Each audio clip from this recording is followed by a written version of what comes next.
प्रिय छात्रों, कक्षा 12 संस्कृत साहित्य विषय में हम लोग अध्ययन कर रहे हैं कारक प्रकरण और संबंध कारक हमारा चल रहा है,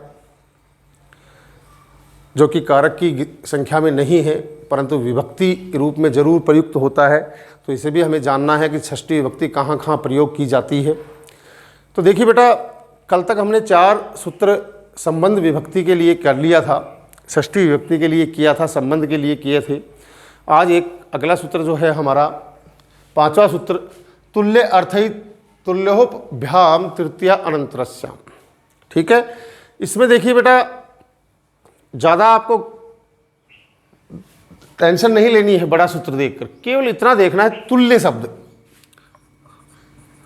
तुल्य जो कि सामान्य या समान अर्थ में प्रयोग किया जाता है, समान।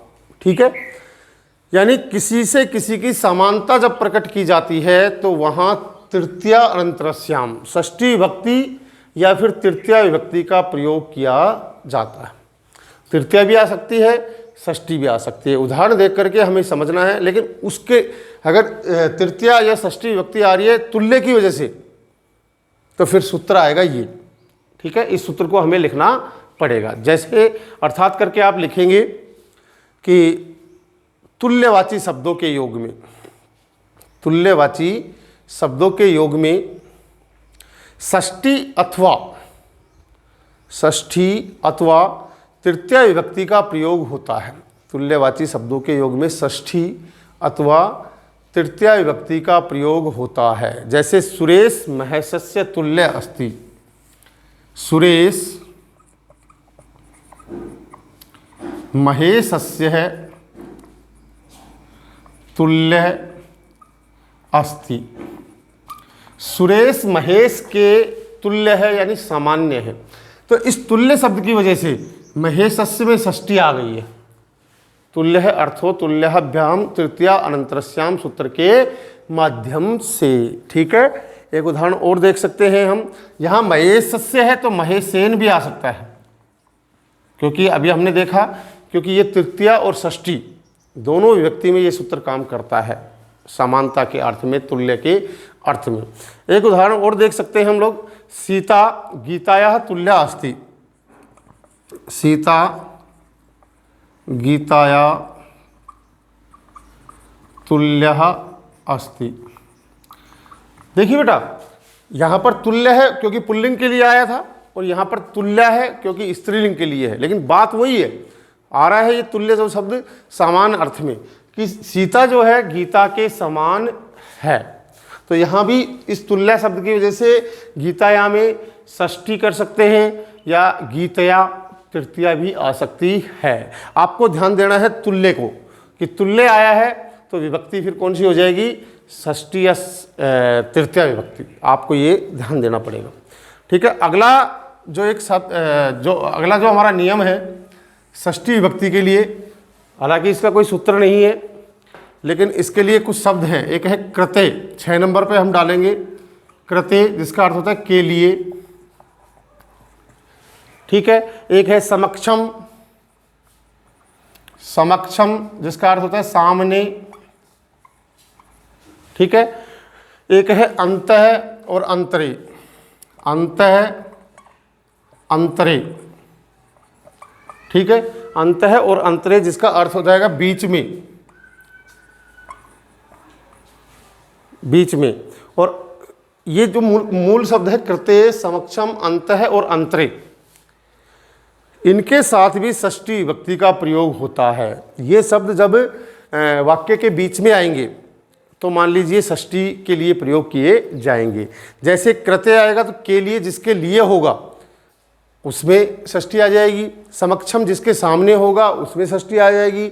और अंतः या अंतरे बीच में, जिसके बीच में होगा उसमें षष्ठी विभक्ति का प्रयोग होगा। बात उठती है, जैसे आगे एक उदाहरण देखते हैं। स अध्ययनस्य कृते गच्छति। पेपर में आएगा इस तरह से, अध्यनस्य के नीचे रेखांकित लगा हुआ होगा, आपको चेक करना होगा कि कौन सी विभक्ति है, और विभक्ति की जानकारी प्राप्त करने के बाद में आपको सूत्र व्याख्या करनी है या कारण व्याख्या करनी है। जहाँ सूत्र है वहाँ सूत्र लिखना पड़ेगा, जहाँ कारण है वहाँ कारण लिखना पड़ेगा। देखिए यहाँ हमारे पास सूत्र नहीं है, यहाँ केवल अगर इसका उदाहरण हमारे पास आता है तो सूत्र नहीं है, लेकिन हम यहाँ कारण लिख सकते हैं।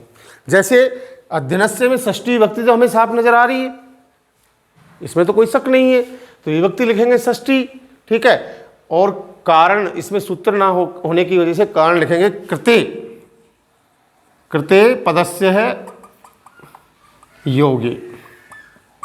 ऐसे हम इसको कारण लिख सकते हैं। समक्षम आए तो समक्षम पदस्य योगे, ठीक है। और अगर आ गया हमारा अंत है या अंते, तो उसमें भी हम अंत या अंते पदस्य योगे लिख सकते हैं, ठीक है। तो देखिए एक उदाहरण और देख लीजिए कि मम समक्षम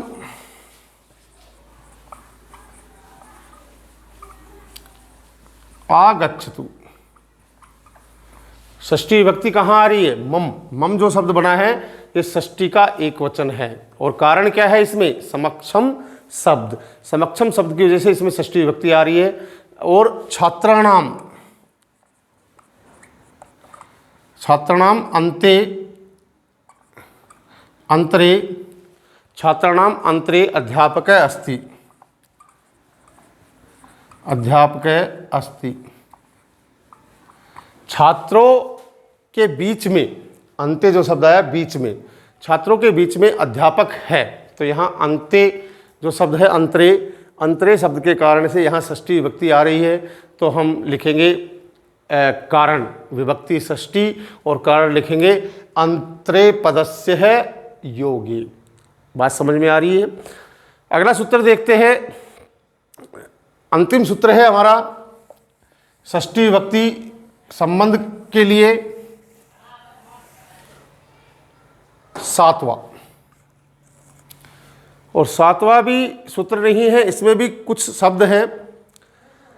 एक शब्द है जैसे दूर,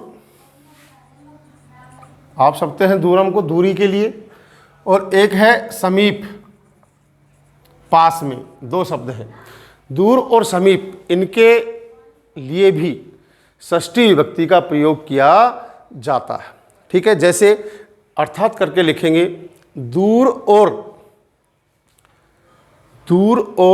समीपवाची शब्दों के साथ, दूर और समीपवाची शब्दों के साथ षष्ठी और, ध्यान से सुनना, षष्ठी और पंचमी, षष्ठी भी आती है और पंचमी भी, षष्ठी और पंचमी विभक्ति का प्रयोग किया जाता है या विभक्ति का प्रयोग होता है। जैसे ग्रामात् समीपम, ग्रामात् समीपम, कुछ भी हो सकता है। ग्रामात् समीपम विद्यालय अस्ति, उद्यानम अस्ति, ठीक है। तो यहाँ मूल कारण क्या है? समीपम शब्द, इसमें पंचमी आ रही है, और अगर षष्ठी होती तो क्या आता? ग्रामस्य, ग्रामस्य समीपम। दोनों तरह से कर सकते हैं हम लोग इसके उदाहरण को, क्योंकि यहाँ पंचमी और षष्ठी दोनों का प्रयोग हो रहा है समीप शब्द के कारण से, ठीक है। एक उदाहरण देखें, जैसे इसी को कर लेते हैं, विद्यालयस्य दूरम, विद्यालयस्य दूरम, ये हो गया दूर शब्द, दूरम। इसी तरह से विद्यालयात् दूरम, विद्यालयात् दूरम, ठीक है। पंचमी और षष्ठी दोनों विभक्ति इसमें प्रयोग की जा रही है। तो आप देखिए हमने षष्ठी विभक्ति यहाँ कंप्लीट की है। एक बार फिर से इनके सूत्रों को हम देख सकते हैं। यहाँ पर हमने शुरुआत की थी सबसे पहले षष्ठी से, षष्ठी से जहाँ संबंध होता है वहाँ षष्ठी होती है। फिर हेतु प्रयोगे, षष्ठी हेतु प्रयोग, जहाँ कारण या प्रयोजन होता है वहाँ षष्ठी होती है।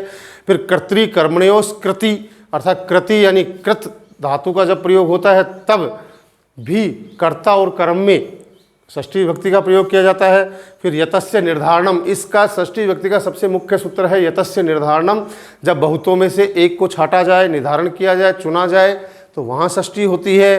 कृते, समक्षम, और अंत है, अंतरे शब्द के साथ षष्ठी होती है।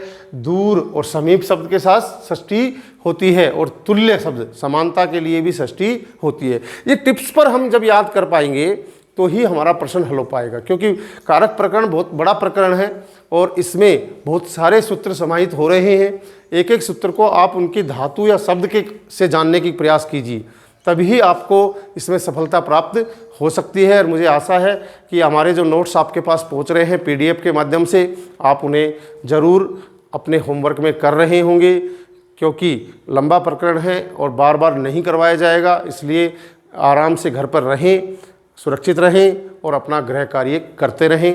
धन्यवाद।